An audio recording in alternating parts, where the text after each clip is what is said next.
Hey y'all guys, welcome back. It's Ken's Chem Vlogs. It's been a while. Ken's Chem Vlogs.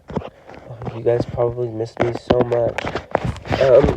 So y'all have had a really bad day, so we're just gonna get started in it. Sorry if my voice is like really bad. If I'm coughing, like I sound like I'm almost dying, just ignore it. Okay guys. So sorry, that was my neck. Sorry, ASMR maybe, but like, anyways, okay, so percent composition we're going to start with. Okay, it's really not that hard. I'll show up another notes that, like, probably make this a little easier to understand, but I do not. So basically, if we see something like this, we're just going to count every single thing in it. So we're going to look at our periodic table. We know that oxygen, a single oxygen, has a mass of 15.999. Now we have to multiply that by 11, right? So then we're going to get a number. We're going to do hydrogen. Hydrogen has a weight of 1.008, and then carbon 12.011. So we multiply it by these numbers to get our whole percent composition, and which will give us this. Obviously, you don't have to memorize the masses like I did. You have a periodic table that tells you that. Okay, so after that, you're just going to, like, push that aside for now, and you're going to, like, do this little chart, right? You're going to write all the letters in a row. I like to do it in order, right? CHO, CHO, just makes it a little easier, right? And you're going to write, you don't have to write this part if you already had it written down, but you're going to do 12, right, times its mass, and then you're going to divide that by the whole molar mass, okay? Because it's kind of like a test, you know? If I say, oh, I got a 10 out of 20, right? That's going to mean I got a 50%, right? So 50% of the questions I got right. So now what we're just saying is, like, so obviously we know that 20 is the total amount, right, on the test. This is the same thing. It's the total amount, right? And we're just trying to find a percentage of, like, of each part, right? So just think of it like, oh, I got a 12 times 12. So let's do that.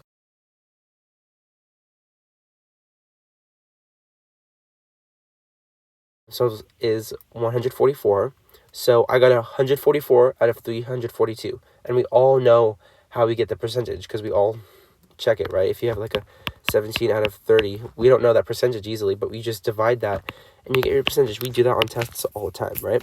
So we're going to divide this by this, right? And we're going to get a number and we're going to multiply it by 100, right?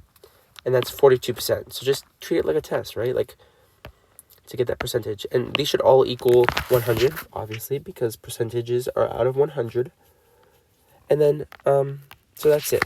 Okay, so now same thing here. It's pretty simple. You just want to talk to me in person. I'll help you with it. I don't want to spend too much time on that. Okay, so really what you need to know here, hydrate, it's hydrated, so obviously contains water, sorry. And then anhydrous is without water. And let's see, when you want to name one molecule of water, it's monohydrate, dihydrate, trihydrate, you know, using those prefixes. Okay, so now we're going to do percent composition with water. It's not much different. Let's pull up those other notes. Let's see if we can do that. Okay, so obviously I kind of went over how to do this, right? You calculate the total molar mass, you divide mass of each element by the total molar mass, and you multiply 100 to get percents. Make sure all the percents equal 100%. If it's around 100%, like if it's 100.1, it's the same thing. Because when you round, obviously, when you round, you're going to get some things that don't equal 100. Like if it's 100.1 or 100.25, that's fine, because rounding, when you round, it's going to change things. Obviously, if it's 102 or like 105, you did something wrong. But if it's close to it, if it's like 99.8, if it's 99.89, you're fine most of the time. So yeah, going on to percent composition with water, we're going to calculate the molar mass as the same thing, right? But we're going to divide the mass of the water by the total molar mass, okay? And then we're going to just multiply 100 to get the percents. So, and then that answer tells us how much water is in the compound, right? So, this is our like equation, and we want to know how much water is in it, right? So we're going to divide the mass of the water, which is this, right? And we're going to divide it by the total molar mass, and that's going to give us 24%. So it's 24.5% water. Okay. So what is empirical and molecular? So an empirical formula of a compound gives the simplest or most reduced ratio of elements in a compound. And molecular formulas tell you how many atoms of each element are in a compound or molecule. So, an empirical formula is more of a simple and reduced version. So I just think of empirical as like most simplified. That's how I think of it. And then molecular formula is least or not simplified. Right? Okay. So, how do we find the empirical formula? Okay.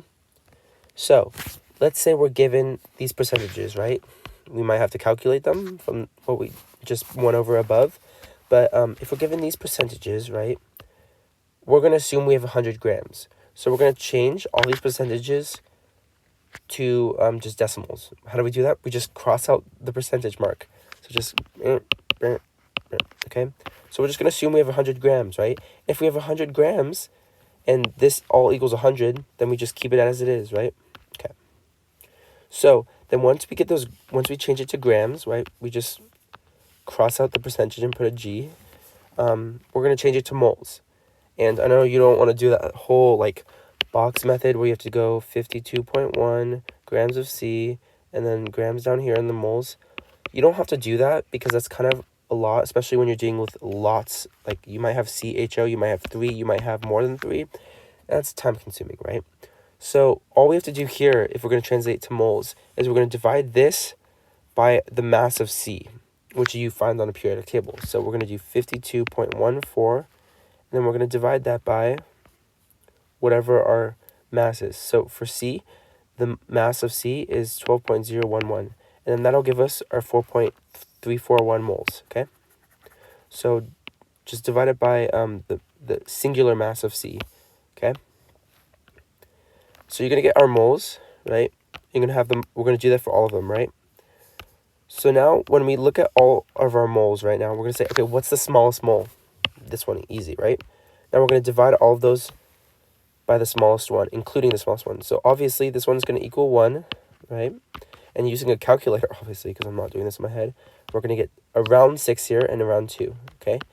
So when you're doing this in a calculator, you're probably going to get like a decimal. And if it comes out to 1.98 or like even 1.866, round it up to the nearest whole number, right? Okay, and we'll get to something else in a second. But so we get these numbers since we rounded, right? 2, 6, and 1. These all correlate to which one it is. So 2, since we're talking about C is now going to have a 2 on the bottom. 6, because we're solving with using H, it's going to be 6 here. And since it's 1 for O right here, we don't have to write it. I mean, we can write it, but since it's the empirical formula, it's the most reduced we can get. So we don't write the 1 here, right? Okay. So sometimes when we're going to do this division, we're going to get a number like 1.5. Like, so I know in our in rounding rules, like there's rules to rounding. Like if it's higher than 5, then you round up. If it's lower than 5, you round. If it's 4 or lower, you round down, or you don't round. Sorry, but if it's 1.5, rounding that much it's gonna skew things, right? Like we don't want to say, oh, I have 1.5 grams of carbon, or like, sorry, 1.5 moles of carbon, and then change it to 2. That's a big difference, right? So let's say you have 1.5 of C, you have 2 of H, and then you have 1 of O, okay? Well, we want to make this a whole number too, right? We can't round that much, like even for 1.6, I'd say that's too much rounding. But if it's like 1.89, you don't have to round. But for 1.5, I want to round. So what can I do to 1.5 to make it a whole number? Well, I know 1.5 times 2 equals 3, and that's a whole number, right? Am I done? No. We have to do that for all of them. Okay, for 2. So now our answer would be C3H4O2, okay? So if what we do to one thing, we have to do to another. And some of you might say, well, hey, Ken, that's not reduced. That's not the most reduced thing, right? Because if it's C3H4O2, like, you just multiplied stuff and made it bigger. Is that really the most reduced it can be? Yes, it is the most reduced. You know why? Because we cannot have a 1.5 down here. We can't have like a 0.6 down here. It has to be a whole number, so which means this is our most reduced fraction. Not fraction, sorry, formula. Okay? Hope that makes sense. Okay, so moving on. How to find the molecular formula. So we find the molecular formula with the given percentages like the same, okay? So the question says, if the molar mass of a compound is 138.204 grams per mole, what is the molecular formula? And this is assuming you have the empirical formula. I think this is the same question. It is the same question. Okay. So we got our answer to the empirical formula. Obviously, I think it's going to change things. If you don't get this one right, you're not going to get the molecular formula right. So, but we know this is the right answer. So C2H6O, right? So our first step is going to find the molar mass of our empirical formula. So we're going to add our mass of this, multiply it by 2, mass of this, multiply it by 2, and then mass just 1. So that's going to give us 46.06 grams per mole. And then next, we need to know that molecular formula Next, we need to know what molecular formula corresponds to a molar mass of 132.204 grams. So that was given to us in the question, right? So now we're going to divide that. So we're going to do 138 divided by our molar mass of our empirical formula. And we're going to get 3, around 3. Obviously, we're going to round, right? And now we're going to distribute that. So we're going to distribute that to our empirical formula. So this is our empirical formula, hey, right? We're going to distribute the 3 to this, this, and this. So now it's going to be 3 times 2, right?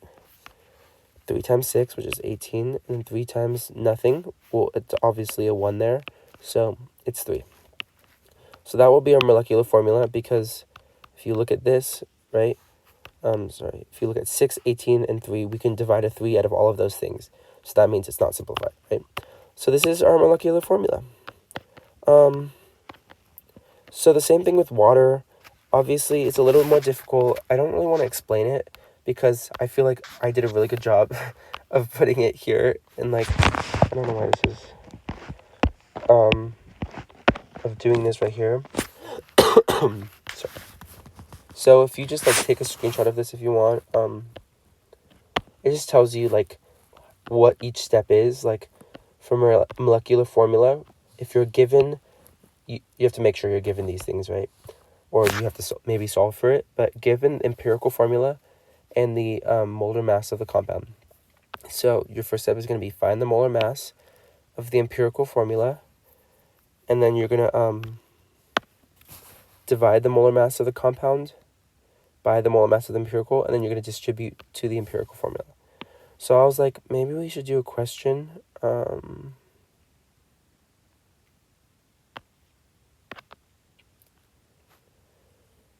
Let's see. So if you don't need any more help, that's all you really have to listen to. However, I am going to go over, let's go over, do a molecular one. Okay, so I'm just going to hide this. Oops. So if you need more help, just keep watching, because we're going to go over how to do a molecular one, maybe an empirical, if I can find a question. Okay, so, first step I'm going to do is just write down what I have. I think that's right. CHNO. Okay. Right, so I know this doesn't say it, but CHNO. Okay, so I'm just going to be working with these numbers right here. So these you can kind of just cross out of your mind, okay? So what's my first step? Okay. I'm just going to write it down like this. And if we pull over my handy dandy little thing that you should use, it's going to tell us what to do. So we're going to do the empirical formula. We're going to do imperial, not molecular formula. So I'm just going to write down what we start with, which is this right here. So it's 75.39. So in our first step, it says change given percentages to be grams. So it's already given to us like that, so we're fine. So I'm just writing them all down. 8.37, trying to keep it organized, right? So now I'm going to convert each element to moles. So that means I have to divide by the mass of this, which you look on a periodic table for. So C is 12.011, H is 1.008, N is 14.007, 15.999. So my answers to those moles, I'm just going to peek down here and look, because, let me just, you know what, guys, I'm so lazy, but if you do on a calculator, you will get these answers. Oh my god. Okay, actually I have to write them, I guess. So we're going to get 6.276, 8.829, 0.523, and 0.523 again. So, and those are going to be grams per mole, obviously, or we can just write mole. Right? So now that we have all these moles, our next step here is to divide each by the smallest mole. Well, we have two of the same smallest moles, so we're just going to do the same thing. So this is divided by 0.523 mole, because they're both the smallest, so it doesn't matter which one we choose. Kind of repetitive, right? But it's how we do it. Okay, so obviously the last two are just going to be 1, because we're just dividing by itself. And then the next two are going to be 12 and 17. Okay, so these are already rounded to a whole number, but I think for this one you're going to get something like 11.889. I can round that to 12, okay? And same thing for 17. We probably got 17.001 or 17.0243, something like that.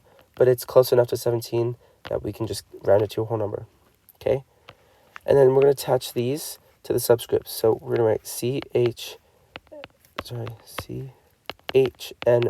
in order, right? This one goes to C, so 12. This one goes to H. And then for N and O, we don't have to write them. So this will be our final answer, which is the same, right? So that's empirical formula. Yay, yay, yay. So let's say, let me get my phone out so we can use a calculator. Let's say we want to do molecular formula now. Obviously, I'm going to create this up at the top of my head. But let's say we're given our a molar mass of 170.892 grams, okay? We have to find, for molecular formula, we have to find the molar mass of our empirical formula. So that's our first step. So I'm going to do that right now, so bear with me. It's going to be 12.011 times 12. We have to add that to H, which is 1.008 times 17. And we're going to add N, which is 14.007, and 15.999, which is oxygen. So our answer is going to be 191.274 grams. And we're going to divide the molar mass of the compound, 170 right here, 0.892 divided by 191.274. Let's change this because I'm just rethinking things now. We're going to do 240. Okay. Just because I want this to be easier to understand. So that's just going to be given to us in a question. So we're going to divide the molar mass of the compound, which is the compound, by the molar mass of the empirical formula, which is this. We got this from here. So our answer to that, let me get my calculator up. 240.892 divided by 191.274. is equal to 1.259, which I'm going to round to 1, okay? And then in this case, I would distribute this to the CHNO, which is 12, 17, and then 0. Oh, sorry, 1 and then 1. So obviously, if you distribute it, it's just going to be the same, okay? But if this was like a, let's just change this to an 8 right now. This was an 8. I distribute it to the 12.